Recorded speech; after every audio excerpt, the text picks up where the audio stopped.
ചില കാരണത്തിനാലാണ് നമ്മുടെ രാജ്യത്ത് ബാൻ ചെയ്തിട്ട്. അതിന് പകരം നമ്മുടെ ഇൻസ്റ്റാഗ്രാം പുതിയ ഫീച്ചറുമായിട്ട് എത്തിയിട്ടുണ്ട്. അതിനെക്കുറിച്ചാണ് നമ്മൾ ഇന്നത്തെ വീഡിയോയിലൂടെ പറഞ്ഞുതരാൻ പോകുന്നത്. അപ്പോൾ നമുക്ക് വീഡിയോയിലോട്ട് പോകാം.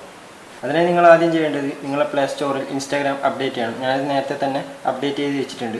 അപ്പോൾ നമുക്ക് നമ്മൾ ഇൻസ്റ്റാഗ്രാം തുറക്കുമ്പോൾ ഇതിൽ വലിയ കാര്യമായിട്ട് ഒരു മാറ്റവും സംഭവിച്ചിട്ടുണ്ടാവില്ല. നമ്മൾ ഈ സെർച്ച് ബട്ടൺ ക്ലിക്ക് ചെയ്യുന്ന സമയത്ത് ഇവിടെ റീൽസ് എന്ന് പറഞ്ഞിട്ട് ഒരു പുതിയ ഫീച്ചർ ഇൻസ്റ്റാഗ്രാം കൊണ്ടുവന്നിട്ടുണ്ട്. ഇതിൽ ഇവിടെ വീഡിയോ നമുക്ക് സ്ക്രോൾ ചെയ്യുമ്പോൾ പുതിയ പുതിയ വീഡിയോ നമുക്ക് കാണാൻ കഴിയും.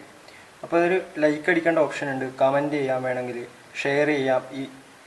നമുക്ക് നമ്മുടെ സുഹൃത്തുക്കൾക്ക് ഷെയർ ചെയ്യാനും കഴിയും. ഇതുപോലെ നമുക്ക് പുതിയ വീഡിയോ അപ്ലോഡ് ചെയ്യണമെങ്കിൽ ഇവിടെ മുകളിൽ ഒരു ക്യാമറ ബട്ടൺ ഉണ്ട്. നമ്മൾ തുറക്കുമ്പം ഇങ്ങനൊരു ഫീച്ചറാണ് നമ്മൾ കാണുക. അപ്പോൾ നമുക്കിവിടെ സൗണ്ട് ഉണ്ട്. സൗണ്ട് വേണമെങ്കിൽ നമുക്കിവിടെ സെർച്ച് ചെയ്യാം. ഇതിലുള്ള സൗണ്ട് വെച്ചിട്ട് നമുക്ക് വേണമെങ്കിലും ചെയ്യാൻ പറ്റും. അതുപോലെ തന്നെ ഇവിടെ നമ്മൾ വീഡിയോൻ്റെ സ്പീഡ് ഉണ്ട്. സ്പീഡ് നമുക്ക് വേണമെങ്കിൽ അഡ്ജസ്റ്റ് ചെയ്യാൻ കഴിയും. പിന്നെ ടൈമർ, നമുക്ക് എത്ര സമയം വെച്ചിട്ട് വേണമെങ്കിലും ഈ വീഡിയോ സ്റ്റാർട്ട് ചെയ്യുന്ന രീതിയിലേക്ക് നമുക്ക് ചെയ്യാൻ പറ്റും. താഴെയാണെങ്കിൽ ഇതിന് ഒരുപാട് ഇഫക്റ്റ് കൊടുത്തിട്ടുണ്ട്. അപ്പോൾ നമുക്ക് ജസ്റ്റ് ഒന്ന് ഷൂട്ട് ചെയ്ത് നോക്കാം. വീഡിയോ റെക്കോർഡ് ആയിക്കോ നിൽക്കുന്നുണ്ട്. എനിക്ക് തോന്നുന്നു ഏകദേശം ഒരു 15 സെക്കൻഡാമിട്ടാണ് ഈ വീഡിയോ നമുക്ക് എടുക്കാൻ പറ്റുക.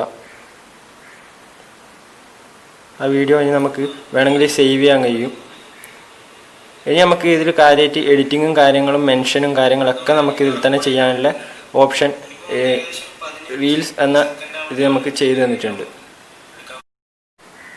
അപ്പോൾ ഇൻസ്റ്റാഗ്രാമിൻ്റെ ഈ പുതിയ ഫീച്ചർ നമ്മൾ കണ്ടു, പരിചയപ്പെട്ടു. അതിനെക്കുറിച്ച് ഇതിലെ കാര്യങ്ങൾ നിങ്ങൾ ജസ്റ്റ് ട്രൈ ചെയ്ത് നോക്കുക, കമൻറ്റ് ചെയ്യുക. അപ്പോൾ വീഡിയോ ഇഷ്ടമായെന്ന് കരുതുന്നു. വീഡിയോ ഇഷ്ടമായി ലൈക്ക് ചെയ്യുക, സബ്സ്ക്രൈബ് ചെയ്യുക.